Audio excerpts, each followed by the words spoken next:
Hai Positive People, kita kembali melanjutkan share pengajaran kita dalam Matius pasal 13 yang menceritakan banyak sekali tentang perumpamaan. Kita belajar yang pertama dalam perumpamaan tentang seorang penabur, yang kedua perumpamaan tentang lalang di antar gandum, yang ketiga perumpamaan tentang biji sawi, yang keempat perumpamaan tentang ragi, yang kelima perumpamaan tentang lalang, dan hari ini kita belajar tentang perumpamaan tentang harta terpendam dan mutiara yang terpendam. Mari kita lihat Matius pasal 13 ayat 44 sampai 46. Hal kerajaan sorga itu seumpama harta yang terpendam di ladang, yang ditemukan orang lalu dipendamkannya lagi. Oleh sebab sukacitanya pergilah ia menjual seluruh miliknya lalu membeli ladang itu. Demikian pula hal kerajaan sorga itu seumpama seorang pedagang yang mencari mutiara yang indah. Setelah ditemukannya mutiara yang sangat berharga, ia pergi menjual seluruh miliknya lalu membeli mutiara itu. Nilai suatu benda dapat terletak pada benda itu sendiri. Sebagai contoh, sebuah cincin emas sangat berarti karena nilainya sendiri sangat tinggi. Berbeda halnya dengan cincin imitasi yang nilainya lebih rendah daripada yang asli. Cincin emas murni tidak akan luntur nilainya ditelan zaman. Namun cincin imitasi akan berubah ditelan zaman dan tidak bernilai.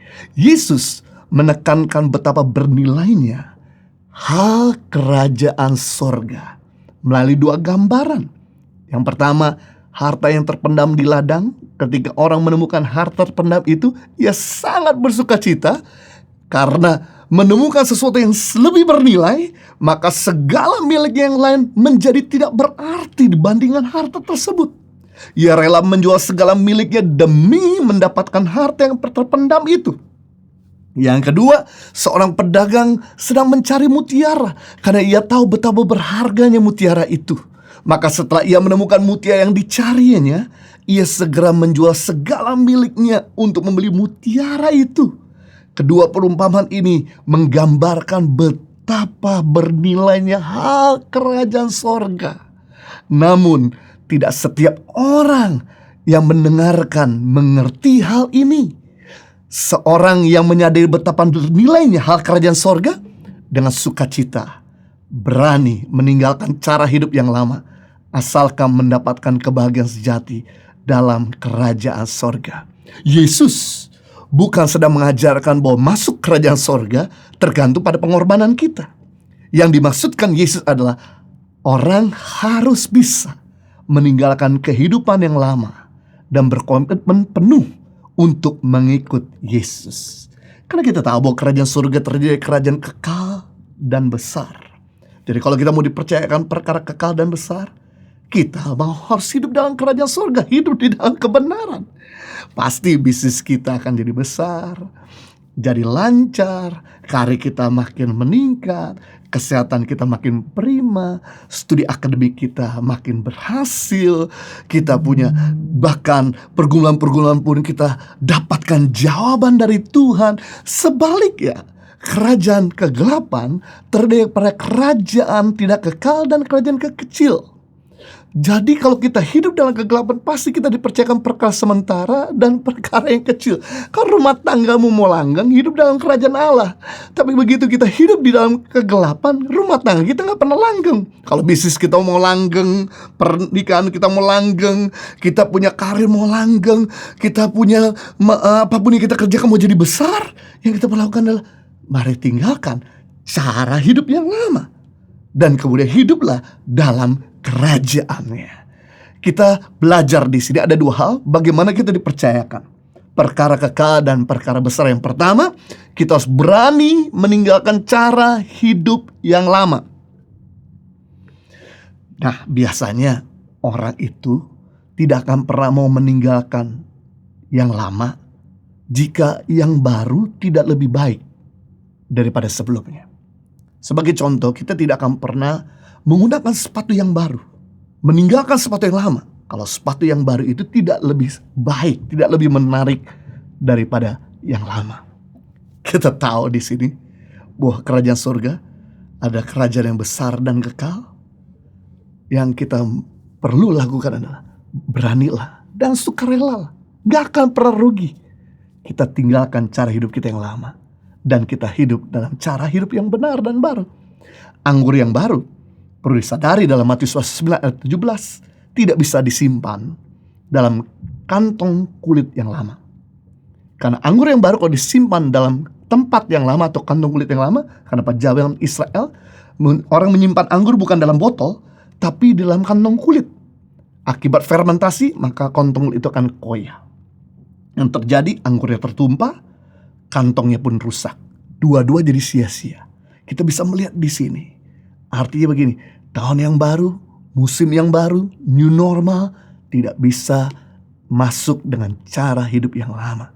Maka yang terjadi kalau kita masih menggunakan cara hidup yang lama, yang illegal, hidup dalam dosa, di zaman new normal ini, yang terjadi, bisnis kita koyak, karir kita koyak, kesehatan kita koyak, keuangan kita koyak, rumah tangga kita koyak. Jadi kalau rumah tangga kita mau aman, bisnis kita mau aman, kita punya karir mau aman, kita mau punya kesehatan mau aman yang kita lakukan, mari masuk di era new normal ini dengan cara hidup yang baru. Kerjasama dengan dosa mendatangkan penurunan dan kehancuran, sedangkan kerjasama dengan kebenaran mendatangkan peningkatan dan kelimpahan. Kerjasama dengan iblis mendatangkan penurunan dan kehancuran. Kerjasama dengan Yesus mendatangkan peningkatan kelimpahan. Yohanes 10 ayat 10, bahwa iblis datang untuk mencuri, membunuh dan membinasakan, tapi Yesus datang untuk memberi hidup dan hidup segala kelimpahan. Pastikan bahwa hari-hari kita lalui, apapun yang kita kerjakan, benar dan bersama dengan Yesus, pasti besok, minggu depan, bulan depan, tahun depan, kita akan kecap peningkatan dan kelimpahan. Tidak usah jauh-jauh teringat dengan cerita anak bungsu yang hilang. Dalam Lukas pasal 15 ayat 11 sampai 32 diceritakan bahwa anak bungsu ini minta warisan dari ayahnya sampai menangis-nangis, sampai ayah udah gak tahan lagi, kemudian memberikan warisan. Dan anak itu pergi jauh dari rumah orang tuanya, berada di negeri asing. Di situ dia banyak temannya, karena banyak hartanya. Tapi apa yang terjadi begitu dia hidup foya-foya, hartanya habis. Dan kemudian teman-temannya mulai meninggalkan, pacarnya mulai putusin. Tinggallah dia seorang sebatang kara di negeri asing, karena dia tidak punya pendidikan yang tinggi. Dia cobalah cari lapangan pekerjaan, tidak dapat pekerjaan. Dia harus bekerja di peternakan babi, harus kasih makan babi, ngurus babi, membersihkan babi. Sampai belum terima gaji, dia waktu kasih makan babi dia ikut ngiler, dan kemudian dia ambil ampas tersebut, dan waktu dia makan ketawa sama majikannya, ditempelnya anak muda ini, dipukuli anak muda ini, dan kemudian dia pergi ke sudut peternakan babi sambil merenung, di rumah ayahku para pegawai hidup layak, mereka bisa tidur dalam keadaan perut kenyang, sedangkan aku di sini tidur dalam keadaan perut lapar. Lebih baik aku kembali ke rumah Bapakku, karena seenak-enak ke perkara dunia cuman bisa dinikmati sementara. Setelah itu penderitaannya betapa menyakitkan. Akhirnya anak muda ini berani meninggalkan jalan yang salah dan kembali ke rumah ayahnya. Yang menarik, ketika dia sampai di rumah ayahnya lihat dari jauh, samperi anak muda ini, peluk anak muda ini, cium anak muda ini, dan kemudian gantikan dengan jubah yang baru, berikan cincin yang baru, sepatu yang baru, dibikinkan pesta, dikasih makan, kasih minum. Kita bisa melihat kerajaan surga terdiri pada kerajaan kekal, kerajaan besar, kerajaan bahagia, kerajaan yang cemerlang, kerajaan hari depan penuh pengharapan. Anak muda ini sudah merasakan hidup di dalam kegelapan, betapa menderitanya, betapa sengsaranya, betapa hopelessnya. Itu sebabnya dari sini, bagi saudara yang ingin mendapatkan harapanmu terpenuhi, kerajaan surga datang. Belajar yang pertama, berani meninggalkan cara hidup yang lama. Yang kedua, yaitu berani meninggalkan teman-temanmu yang lama. Sebab hidupmu kalau udah benar, tapi kau dikelilingi sama teman-teman yang hidup gak benar, pasti engkau akan melakukan hal yang tidak benar. Karena orang di sebelahmu punya pengaruh yang dominan dalam hidup kita. Your friends determine your future. Persahabatanmu akan menentukan masa depanmu. Kalau persahabatanmu negatif, masa depanmu negatif. Kalau persahabatanmu positif, masa depanmu positif. Kalau persahabatanmu suci, masa depanmu suci. Kalau persahabatanmu itu kreatif, masa depanmu kreatif. Gak usah jauh-jauh teringat dengan manusia pertama yang diciptakan oleh Tuhan. Tuhan jelas memberitahu sama Adam, tidak baik kalau manusia itu seorang diri saja. Aku akan jadi penolong baginya yang sepadan dengan dia. Sebetulnya Adam sudah diberitahu sebelum Adam jatuh dalam dosa, jelas, jangan bergaul dengan teman yang tidak senilai. Jangan bergaul dengan teman yang tidak sekualitas. Tapi karena Adam dan Hawa mengizinkan, mentoleransikan bergaul dengan teman yang tidak senilai, yaitu si iblis, si ular, dan dia dengarkan nasihat dan masukan si ular, akhirnya dia manusia jatuh dalam dosa. Seharusnya manusia tidak perlu jatuh dalam dosa. Seandainya waktu itu manusia meninggalkan teman yang tidak berkualitas. Tapi karena dia bergaul dengan teman yang berkualitas, akhir dosa masuk hadir di dunia ini. Yang kita perlu tahu, sadari bahwa janganlah kamu sesat dalam 1 Korintus 15 ayat 33. Pergaulan yang buruk merusak kebiasaan yang baik. Pergaulan yang buruk merusak karakter, tabiat, habit yang baik. Jadi habit karakter kita rusak bukan karena problem. Problem tidak merusak karakter dan tabiat kita. Justru kadang-kadang problem membentuk tabiat kita. Yang merusak karakter dan tabiat kita adalah pergaulan yang buruk. Yang jadi pertanyaan, dari mana saya tahu? Apakah teman saya ini negatif atau positif? Gampang dengan melihat apakah kebiasaan buruk kita makin bertambah atau kebiasaan buruk kita makin berkurang. Kalau hari ini kita makin sakitan, kalau hari ini kita makin sering jatuh dalam dosa, kalau hari ini kita menyimpan kepahitan, kalau hari ini kita suka komplain, kalau hari ini kita gak bisa berubah lebih baik, kalau hari ini kita gak bisa memaafkan orang, saya bisa pastikan buat teman-temanmu ada teman-teman negatif. Namun sebalik, kalau hari ini engkau makin produktif, perkataanmu berkualitas, achieve the target, hidup dalam kesucian, mengasihi keluarga, kalau hari ini engkau makin dekat sama Tuhan, saya bisa pastikan teman-temanmu ada teman-teman yang positif. Itu sebabnya yang kita perlu lakukan adalah stay away people who still complain. Tinggalkan orang-orang yang suka komplain. Kenapa kita jadi orang yang sulit bersyukur? Karena kita selalu dikelilingi sama orang yang suka komplain. Kenapa bangsa Israel jadi bangsa yang susah bersyukur, selalu penuh dengan komplain sepanjang 40 tahun? Karena mereka dikelilingi sama orang-orang yang suka komplain.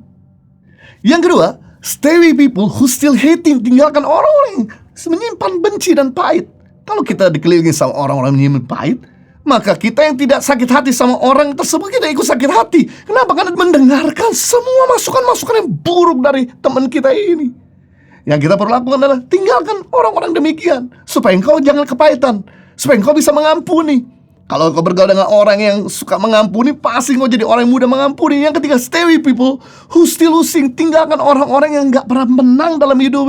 Sekolah gagal, kerja gagal, bangun rumah tangga gagal, usaha gagal, mengelola keuangan gagal.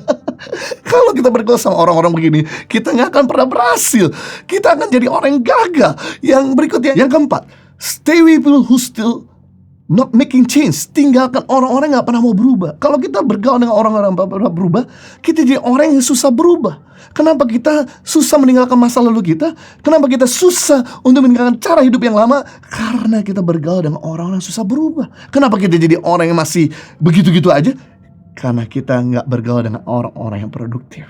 Yang kelima, stay with people who's living in the past. Tinggalkan orang-orang yang hidup di masa lalu. Kalau kita selalu bergaul dengan orang-orang di masa lalu, maka kita gak akan pernah lihat hal-hal baru. Kita tidak akan pernah menghasilkan produk-produk atau kreativitas yang baru. Kita tidak akan pernah bisa maju. Kita tidak akan pernah bisa bertumbuh berbuah. Yang keenam, stay with people who still making excuse. Tinggalkan orang-orang yang selalu bikin alasan. Kalau kita kumpul sama orang yang suka bikin alasan, kita jadi orang yang gak pernah on time. Kenapa janji sama orang kita gak pernah on time? Karena selalu kita bergaul dengan orang-orang yang selalu bikin alasan. Nah, ketika kita berani meninggalkan teman-teman kita lama, berani meninggalkan cara hidup yang lama, pasti kita akan mendapatkan harta yang jauh lebih berharga daripada sebelumnya kita pernah terima. Tuhan Yesus memberkati.